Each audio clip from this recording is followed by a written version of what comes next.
शिव धनुष भंग होने पर परशुराम जी बहुत गुस्सा में स्वयंवर सभा में आए और आते ही गरजने लगे कि जो शिव धनुष को तोड़ा है उसे मैं तत्काल मृत्यु दंड दूंगा।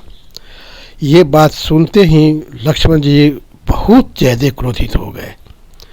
वे आपे से बाहर हो गए और परशुराम जी के नज़दीक जाकर के बड़ा ज़ोर से उन्होंने बोलने लगे कि मुझे आश्चर्य है कि भगवान श्री राम को मृत्यु दंड देने वाले का बात करने वाले हमारे बानों से अभी तक जिंदा कैसे है। अब बात क्या हुई कि परशुराम जी को भगवान शंकर ने संकेत करके भेजे। भगवान भोलेनाथ के परम भक्त शिष्य परशुराम जी थे और जब धनुष भंग हुआ तो उस समय दुष्ट राजा लोग राम लक्ष्मण से लड़ाई करके सीता को छीनने का प्लान बनाने लगे। भगवान भोलेनाथ के मन में आया कि जो भगवान राम का विवाह होगा उसमें कोई अप्रिय घटना न घट जाए, इसलिए इसको शांत करने के लिए उन्होंने परशुराम जी को संकेत किए। परशुराम जी वहाँ पहुँचे तो परशुराम जी के अपने प्रभाव से राजा लोगों को डराना था। तो परशुराम जी बड़ा क्रुद्ध भाव से आए और उन्होंने बड़ा ललकार करके सबको कहने लगे कि जो इस शिव धनुष को तोड़ा है उसको तुरंत मेरे सामने लाओ, उसका मैं अभी वध करूँगा। और ये बात सुन करके लक्ष्मण जी परशुराम जी से मजाक में ही बहुत ज़्यादा बात कहने लगे। परशुराम जी जान रहे थे, राम की ओर देखते थे तो जान रहे थे कि राम ब्रह्म हैं। परशुराम जी के वहाँ आने का एक दूसरा भी उद्देश्य था। परशुराम जी के पितामह को विष्णु भगवान ने एक धनुष धरोहर रूप में दिए थे, जो कहे थे कि राम रूप में जब हम पृथ्वी पर आएंगे तो ये धनुष लौटाना। तो वहाँ के वातावरण को भी शांत करना था, धनुष भी लौटाना था। राम को देख करके ही परशुराम जी समझ गए वो भी विष्णु के अवतार थे। जो ये राम भगवान आ गए हैं इनको धनुष भी लौटाना है कि वातावरण को शांत करना है। तो राजा लोगों को डराने के लिए बहुत ज़्यादा वहाँ पर उनको तमाशा करना पड़ा कि जो शिव धनुष को तोड़ा है वह मेरा सहस्त्रबाहु के समान दुश्मन है, उसको मैं अभी वध करूँगा। लक्ष्मण जी तो बात को समझ रहे थे कि उन्होंने भी बात अपना प्रभाव दिखलाने के लिए कि भगवान का प्रभाव क्या है।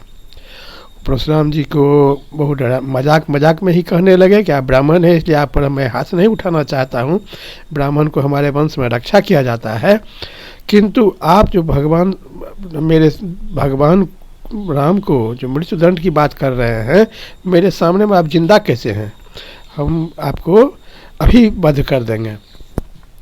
तब भगवान राम आगे आए और उन्होंने लक्ष्मण को समझा बुझा करके शांत किए।